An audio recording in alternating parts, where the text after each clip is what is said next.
Okay, we're going to look at what's called implicit differentiation. Now, up to this point, we've actually been doing what's called explicit differentiation.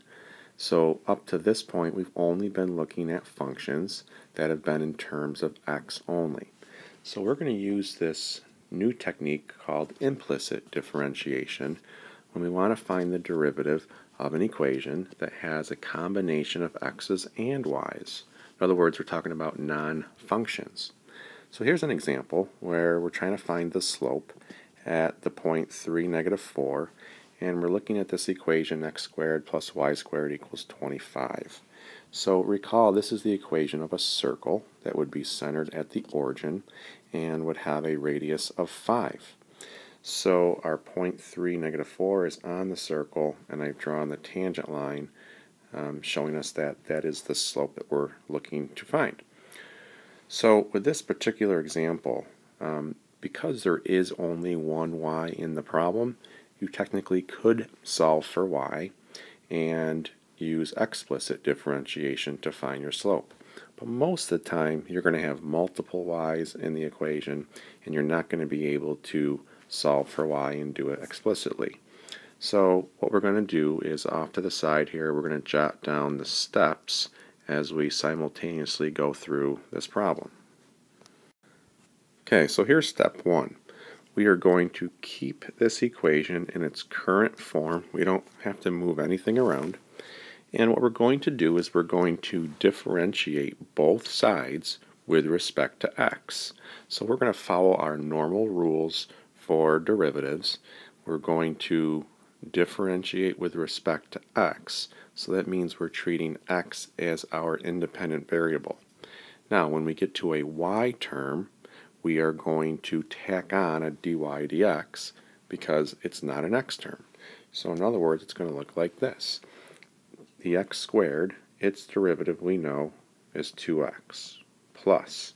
Now because that's an x term, I'm not tacking on a dy dx because I just found the derivative with respect to x.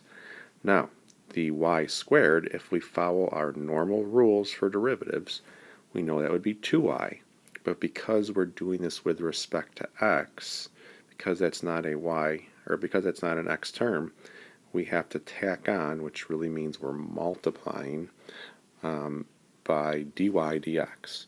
So when I say that we tack on a dy dx to the, this should say the y terms, not the x terms. So we're going to tack on a dy dx to the y terms, okay?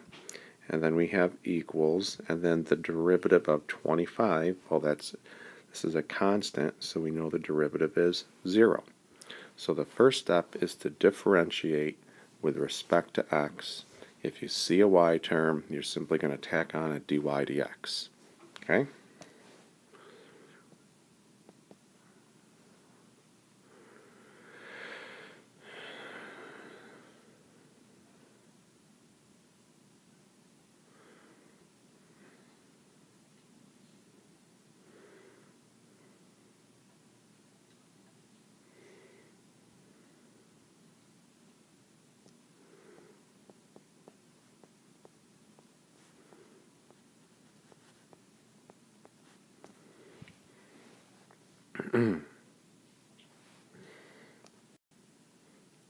Okay, so step 2 is to solve for dy dx.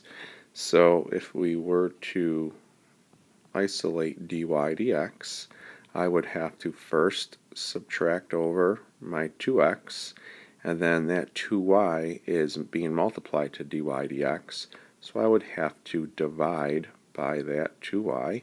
So my final answer for solving for dy dx, if we simplify this, we'd have negative x over y.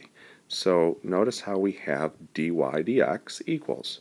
So dy dx is our notation for derivative, but the only difference here is that notice our answer has both an x and a y in it. Okay? And our last step is to plug in our point of interest into our dy dx expression.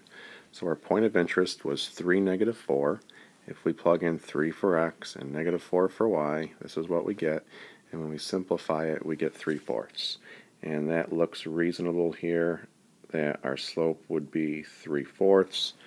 Okay, so this idea of implicit differentiation, it's a method used to find a derivative when we have a combination of x's and y's. Okay, let's look at a little more complicated of an example. Here we're only trying to find dy dx, so there's no point of interest. We have no idea what this graph would look like. We're just looking at finding dy dx, so a formula for the derivative. Okay, notice how we have more than one y in this equation. So we're going to just work left to right, and we're going to use our normal rules for derivatives.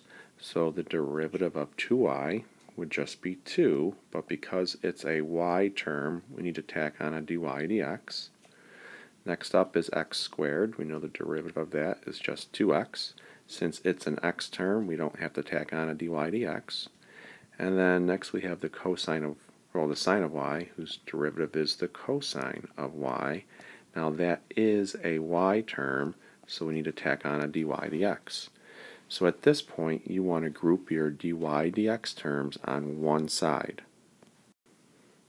So if we get our dy dx terms on one side like that, the reason we want to do that is so that we can factor out a dy dx as a GCF. If I do that, I'm left with 2 minus the cosine of y, and then from there we can solve for dy dx by dividing over that 2 minus cosine of y. So this is a formula for our derivative. If we had a point of interest for x and y, we would plug it in and we can find our slope of the tangent line. Okay, in this last example, we're looking to find the slope of this point on that equation. So we need to find our derivative, and once we have our derivative, we're going to plug in our point for x and y. So again, we're going to go from left to right, and we're going to find our derivative. So x squared, we've seen, becomes 2x minus, now be careful, right here we have a product of two functions. So what we're going to do is we need to keep that negative out in front, and we need to utilize our product rule. So first, we're going to find the derivative of x. We know that is just going to be 1. It's an x term, so I don't have to tack on a dy dx. So the derivative of x is 1, and then I'm going to keep the y as is right next to it. We're multiplying those together. Plus, now I'm going to reverse what I did. I have the x left alone, and now I need a derivative of y. Well, that's just going to be 1, but because it's a y term, I'm going to tack on a dy dx. Okay? From there, plus, now I'm on to my y squared term. That's going to be 2y with a dy dx tacked on, and then that 7 would become a 0 since the derivative of a constant is 0. So from here, let's clean this up. Let's distribute our negative. Alright, we can get rid of those 1's that we wrote. And from this point, we want to get our dy dx terms on one side. So when we collect our dy dx terms on one side and our non-dy dx terms on the other side, that's what we have. So let's now take out a dy dx as a GCF. When we do that, over here we're left with 2y minus x, and then our final answer for dy dx would be y minus 2x all over 2y minus x.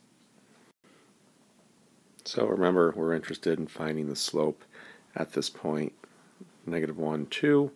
So I'm plugging in -1 for x and a 2 for y. So when we plug that into our derivative and clean it up, we end up with 4/5. So that represents the slope of the tangent line on this curve here at that particular point.